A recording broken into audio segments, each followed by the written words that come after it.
So, you want to learn Hausa? Lovely choice. Over the next few minutes, we'll see some of the best hints and tips to help you learn Hausa better.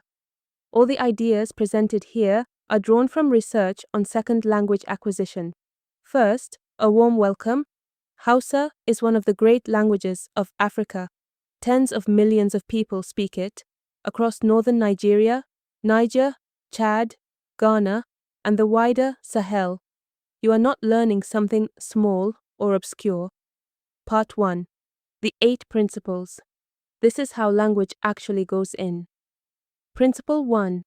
Understand a little more than you already know. This is the most important finding in the whole field. Researchers call it I+1, your current level plus a little.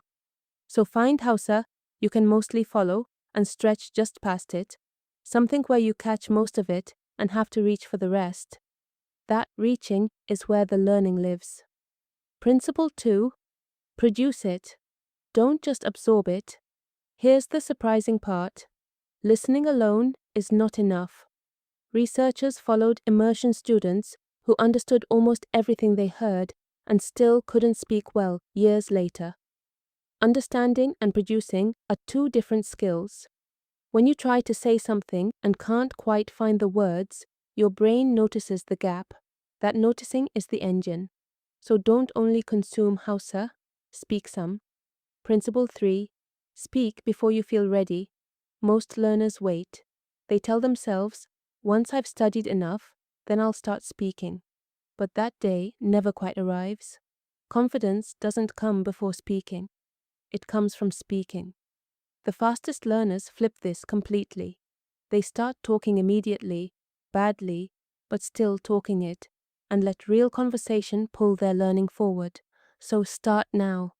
Say something imperfect today. Principle 4. Mistakes are feedback. A wrong attempt is not a setback. It's information. Every time you say a word slightly wrong and hear it said properly back, your ear sharpens a little. If you're stumbling, you are not failing. You are practicing. Principle 5. Return. Again and again. Your brain forgets what it doesn't revisit. That isn't a flaw. It's normal. Here's sannu on day 1, a small mark in your memory. Meet it again on day 2, and it's stronger. Day 4, stronger still. Same word, barely any extra effort, but the returning is what makes it stay. Principle 6. Learn words in context, not in lists. Words learned as bare translation pairs slip away fast. Words tied to a picture, a story, or a real moment stay for years. One study found learners kept 67% more vocabulary when the words came with rich context. So, here's kofa, a door, not a line on a list, a thing you can see.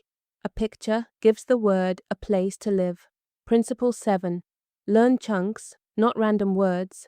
A lone word does very little until it sits inside a phrase you'd actually use. So stop collecting isolated nouns. Collect the whole usable piece. Take ga, it means here is. Now take kofa, a door, put them together. Ga kofa, here is a door. That's a complete, real Hausa sentence. Principle 8. Stop translating in your head.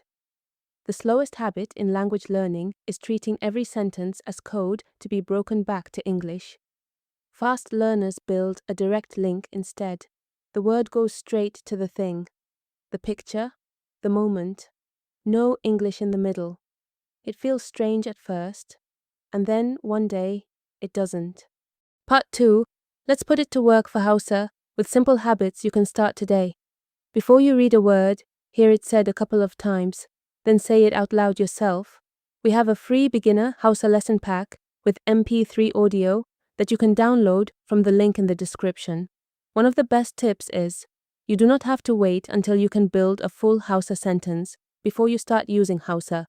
The moment you know one single word, drag it into your everyday life and patch the rest with English. For example, you want to say, where are my keys? You know that ina in Hausa is where, so drag that word in with the English and say, ina my keys. It may feel silly, but it works. And it isn't a shortcut, it's a real studied strategy. Linguists have a name for it: translanguaging. Far from being lazy, it's one of the fastest ways to make a word stick, because you are using it in your actual life instead of saving it for a test that never comes. Know the Hausa for phone? It's waya. So say, "Where is my waya?" Pick 3 Hausa words this week and start smuggling them into your day. Next tip: don't wait for a trip to immerse yourself in the language. Build a small immersion at home. Here's the easiest way. Go into your phone language settings and add Hausa, then pick 1 day a week and switch the whole phone over to it. Just 1 day.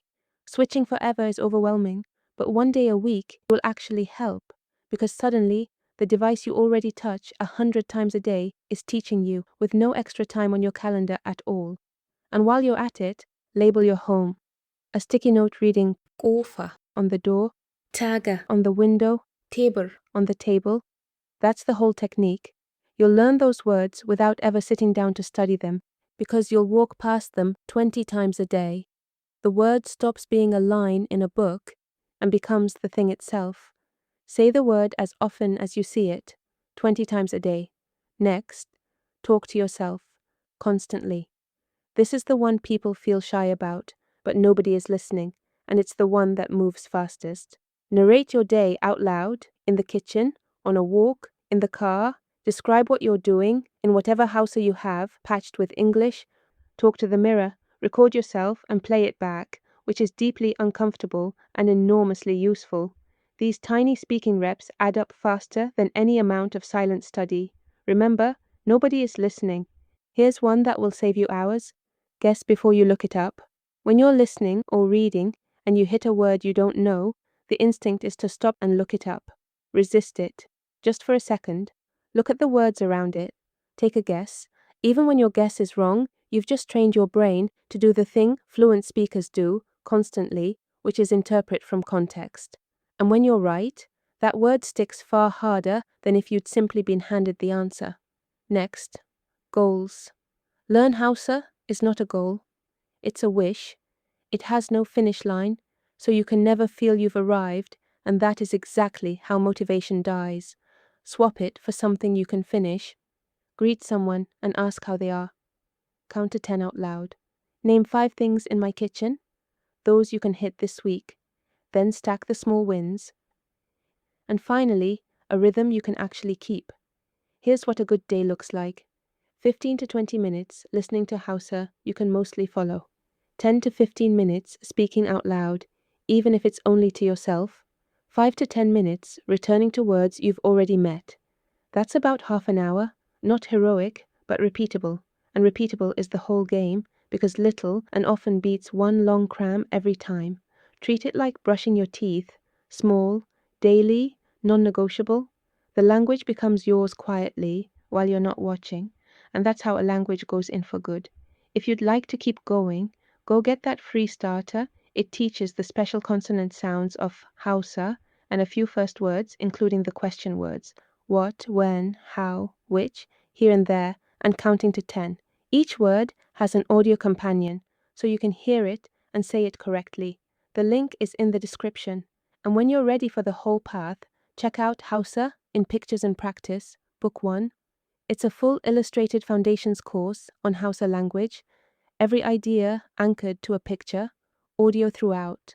Book 1 is open for pre-order now. The link is also in the description. See you next time.